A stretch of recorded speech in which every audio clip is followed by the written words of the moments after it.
Olá, gente. Bom dia, boa tarde, boa noite. Tudo bem com vocês? Vamos aí para mais uma aula de ciências, né? Turminha aí do sexto ano, né? Espero que esteja tudo bem com vocês, né? Se cuidando, se protegendo da pandemia, porque nós estamos no meio de uma pandemia e vamos aí estudar, né? Da forma como nós temos por essa plataforma, vamos trabalhar com o que temos, não é isso? Vamos lá. Olha aí, gente, nós vamos continuar aí sobre as rochas, né? E agora nós vamos falar sobre as rochas sedimentares, né? Quando a gente vê aqui sedimentares, a gente automaticamente vai à expressão, que não sei se vocês conhecem tanto, mas eu que sou geógrafo conheço bastante, que é a de sedimentos, né? Quando a gente fala que é uma rocha sedimentar, é porque é uma rocha é, que sofreu, que é composta por sedimentos, né? Mas vamos especificar aqui, ó. Observe, tá aqui, daqui a pouco a gente vê essa imagem. Esse tipo de rocha é chamada de rocha sedimentar. As rochas sedimentares são formadas, olha aqui como é que é a formação delas, né? Por grão de outras rochas, né? Elas são formadas por grão de outras rochas que o quê? Que se depositaram em camadas e se unem. Gente, deixa eu ver se eu concluí esse pensamento que eu vou explicar para vocês. Vamos ver como isso acontece. Ah, tá bom, vamos ver como isso acontece, eu vou explicar para vocês. Aqui, primeiro, os sedimentos, gente. Sedimento, por exemplo, se eu pego aqui se eu perto de casa eu tenho um monte, né? Esse monte é feito de cascalho. E na minha casa está sempre cheio de poeira, né? E eu sei que essa poeira também é cascalho, né? Aí o que que eu sei? Eu sei que essa poeira é sedimento desse monte, né? Da mesma forma que se você tem aí, você tem também você mora numa rua que nem é asfaltada ou que é asfaltada, e você vê o pó da pissarra como o pó do asfalto dentro da sua casa, esse pó é sedimento do asfalto ou da pissarra, ok? Então é essa a ideia da rocha sedimentar. Mas vamos lá. Chuva, vento, águas, rios, ondas do mar, variações de temperatura e os seres vivos, né? Fungos, bactérias, etc. Todos esses fatores, o que? Desgastam aos poucos as rochas, quebrando-as em pequenos grãos, né? Esse processo de desintegração das rochas é chamado de intemperismo, né? O intemperismo das rochas. Os ventos e a água da chuva transportam os pequenos grãos, olha aí, ó. Eles são transportados, né? Também chamados de, olha aí o que eu estava dizendo, né? Os sedimentos, essa poeira, né? Essa poeira que a gente respira, ela é sedimento de rocha, sedimento do solo, etc, né? Até o fundo dos rios, lagos, oceanos. Ao longo do tempo, esses grãos depositam e se acumulam em camadas, né? O peso das camadas em cima comprime as camadas abaixo, que vão ficando cada vez mais compactas, né? Ou seja, o próprio peso, o sedimento, vamos dizer aqui, ó. Aqui está o fundo do mar, né? Deixa eu pintar aqui de outra cor. Tá aqui. Deixa eu pintar aqui o fundo do mar. Marca texto, opa. A cor, né? Cadê a opção? Cadê a opção de cor? Não, ajuda, opção de ponteiro, apontador laser, papapá, borracha, tela. Ixi, moço, cadê o negócio da cor aqui desse troço? Ah, daqui, cor da tinta, né? Tá aqui, desculpa. Aí aqui nós estamos no fundo do mar, né? Ok. Aí nós temos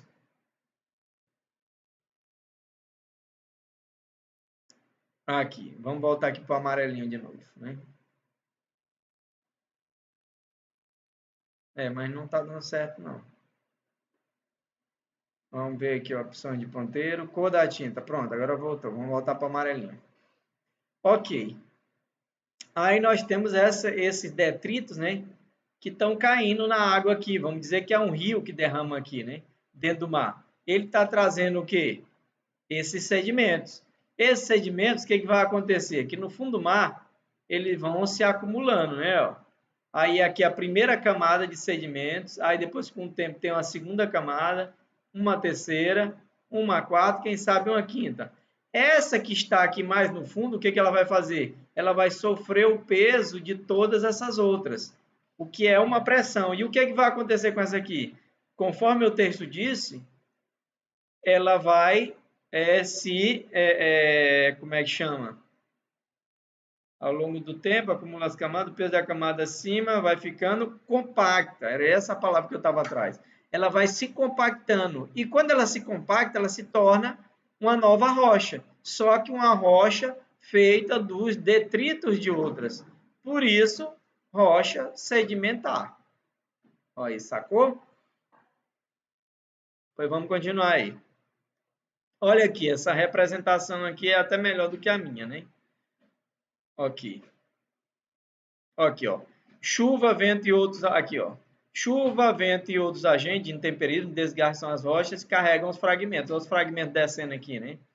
Os fragmentos se depositam em mares e depressões de terrenos. Olha aqui os fragmentos vindo aqui, ó. Tá vendo? Deixa eu ver bem aqui. A canetinha é melhor. Aqui, ó. Outros fragmentos depositam em mares, né? Eles vão se depositando aqui, né? O peso das camadas em cima, olha, eu já estou aqui, comprime as debaixo da água, transforma minerais, dando origem a rocha sedimentar. Então, vamos lá. O sedimento, ele veio, né, aqui, ele se deposita no fundo, e o que acontece é que nós temos uma camada, duas camadas, três camadas, quatro camadas, cinco camadas, seis camadas. Qual é a camada que tende a se compactar? É essa aqui, né? É essa aqui. É essa aqui. Ela vai se compactar porque existe um peso de outras camadas sobre ela. Então, ela vai se tornar algo sólido, né? Não mais fragmentado. E aí vai surgir novas rochas, no caso, as sedimentares. Ok? Então, vamos continuando aí. O calcário pode ser usado, né? Aqui está falando do calcário. Aqui, pronto, aqui, ali está trocado. Vamos começar aqui o calcário, formação e uso, né? O principal constituinte mineralógico do calcário é a calcita, né? Podendo conter menores quantidades de carbonato de magnésio. Você está vendo aqui que o calcário tem pelo menos dois tipos de minerais, né? Tanto a calcita quanto o carbonato de magnésio, né? Ainda tem mais a sílica e a argila, né? Entre outros minerais. Está vendo? É uma rocha só, que é a de calcário, com vários minérios, né? O calcário é encontrado extensivamente em todos os continentes, é extraído de pedreiras, né? Esses depósitos são geralmente formados pelas conchas e pelos esqueletos de micro-organismos aquáticos, ou seja, todo lugar onde se explora calcário, um dia foi mar, comprimido sob pressão para formar as rochas sedimentares, né? Foi o que a gente falou, que as rochas sedimentares são formadas sob pressão, né? Que chamamos calcário. O calcário representa aproximadamente 15% de todas as rochas sedimentares, ou seja, é uma boa parcela, né? Há também os depósitos de calcários precipitando diretamente de águas com elevadas teorias de sais minerais, né? As reservas de calcário ou rochas carbonatadas são praticamente intermináveis. Por que intermináveis? Porque praticamente a crosta terrestre, 15% da crosta terrestre é dessa rocha. Então, quem é o cristão que vai dar conta de tudo isso, né? Porém, sua ocorrência com elevada pureza corresponde a menos de 10% das reservas, ou seja, existe muito, mas com a pureza para uma série de utilidades, só 10%. O calcário apresenta uma grande variedade de uso, né? Serve desde matéria-prima para a construção civil, materiais para agregados, né, da construção, matéria-prima para a fabricação de cal, né? Você já viram aqueles muros pintados de cal, que é só branco, não é tinta, que mistura com água? Pois é. Fabricação de cimento, né? Todos nós, se não moramos, mas já passamos debaixo de uma casa de cimento ou de um prédio, né? Que é construído com cimento. E até como rochas ornamentais, né? As rochas carbonatadas e seus produtos também são usados como corretivos de solos ácidos, né? Ou seja, você usa o cal. O cal, por exemplo, ele é usado na agricultura, né? Para corrigir o solo. O solo é muito ácido, aí ele joga um cal para dar uma correção, né? Para ficar melhor para plantio. Matéria-prima para a indústria de papel, né? Até pela brancura, né? Plásticos, química, siderúrgica e vidros. Você vê que tem um grande uso aí, né? Opa, vamos voltar ali que a gente ainda vai falar do cal. Tá aqui, ó. O calcário pode ser usado na agricultura, né? Já falamos, para melhorar os solos, fabricação de cimento, empregados em construção. E aqui é a mineração de cal, né? De calcário, quer dizer. Agora as rochas metamórficas, né? Por que tem esse nome? Vamos ver aqui. O mármore também é utilizado na fabricação de pias caras, né? E pisos é um exemplo de rocha metamórfica, né? O mármore é bem caro, viu, gente? Se você for construir e for usar o mármore, é um negócio assim que não é muito acessível a todos nós, não. Viu? É complicado. Aquele que se origina, o mármore, né, se origina da transformação. Transformação, por isso metamorfose, por isso o nome metamórfica, porque é uma rocha que foi transformada, né? Ela tinha uma propriedade e se transformou. Por isso é chamada de rocha metamórfica, ok? No caso do mármore, a rocha de origem é o calcário, né? Que a gente terminou de falar, né? As rochas metamórficas se originam de uma transformação de rochas magmáticas ou sedimentares, no caso, o calcário é sedimentar, né, como a gente estudou agora há pouco, né? Nesse caso, o que muda é a organização dos minerais, às vezes até os próprios minerais que se transformam em outros. Surge então uma nova rocha com propriedades diferenciadas da rocha original, né? Essa transformação ocorre em decorrência de processos que envolvem variação de temperatura, né? É o caso do diamante, né? O diamante, ele sofre uma metamorfose a partir do carvão mineral. E aí, em alta temperatura, em alta pressão, ele se transforma no diamante, durante um processo que dura milhões de anos, né?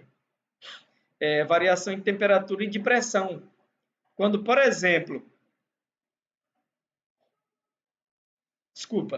movimentações da crosta da Terra empurram uma rocha sedimentar para regiões mais profundas, né?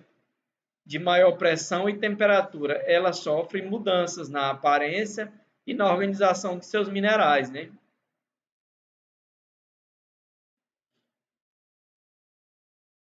O granito, olha aqui um exemplo aqui, né? O granito é formado principal. Opa, deixa eu apagar aqui. Cagada que eu fiz aqui. Pronto, marca texto. O granito é formado principalmente por três tipos de mineral, né? O quartzo, né? Grãos brancos. O feldspato, né? Grãos cinza. E a mica, grãos pretos. Os minerais que compõem o granito também são usados isoladamente. O quartzo, por exemplo, é utilizado na fabricação de vidro. Nesse processo, a areia, que é formada principalmente por quartzo, é misturada com outros minerais e aquecida em forno de alta temperatura até derreter. Depois de derretida, a massa é moldada, né? A mica é um bom isolante de calor e de eletricidade, por isso é utilizado na resistência, componente interno que esquenta com eletricidade de ferro elétrico e passar-roupas.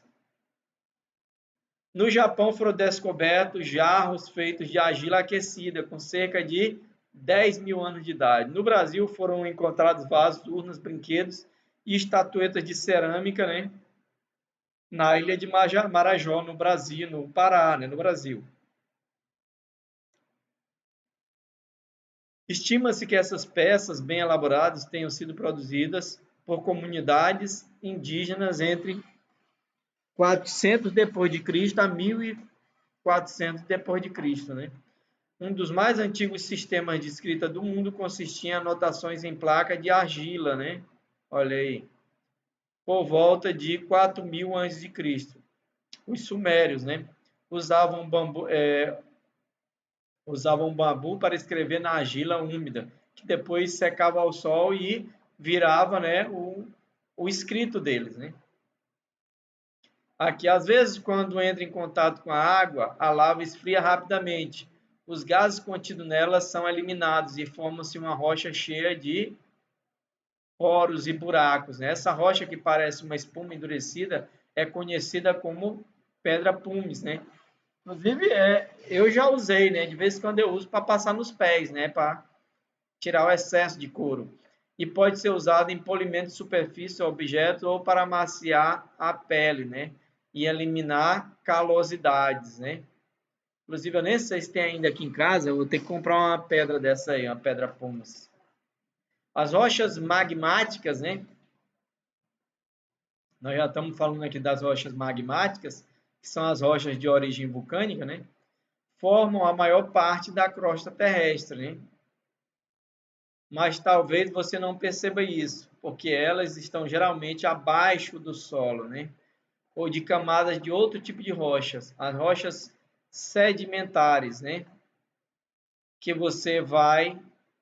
Bom, a gente já conheceu, né? Aqui estava trocada, né? Então, normalmente, as rochas magmáticas, elas são mais encontradas, né? Abaixo das rochas sedimentares, né? Que, como eu disse anteriormente, são as rochas que se formam com o desgaste das outras. Aqui, fragmento de rocha sedimentar, de novo aqui no sedimentar, né? Além disso, a água vai transformando os minerais, fazendo com que fiquem grudados ou cimentados uns aos outros. Assim é formada ao longo de milhares de milhões de anos uma rocha sedimentar. Esse processo continua enquanto a rocha existe. Acompanha aqui. Aí você vê aqui, né? A gente vê claramente aqui as camadas, né? Que foram as camadas que foram aqui, ó. Você vê uma camadinha em branco, né? Aí você vê aqui uma camadinha em preta, né? Aí uma camadinha aqui mais alaranjada, né? Você vê várias camadas. Isso aqui, elas foram se comprimindo e todas elas sendo comprimidas por outras acima delas, o que formou, né, essa estrutura. Aqui o calcário, né, nós já falamos, né? Ok, teve alguns repetidos aí, eu cometi algum erro aí, mas tudo bem. É compreensivo, nós explicamos o que tinha para explicar, né? E agradecemos a sua participação e sua audiência. Valeu, gente. Segue aí, gente, também, né? Nós temos aí, ó, o meu canal aí, segue meu canal, segue minhas redes sociais, tá bom? Valeu, abraço, até a próxima.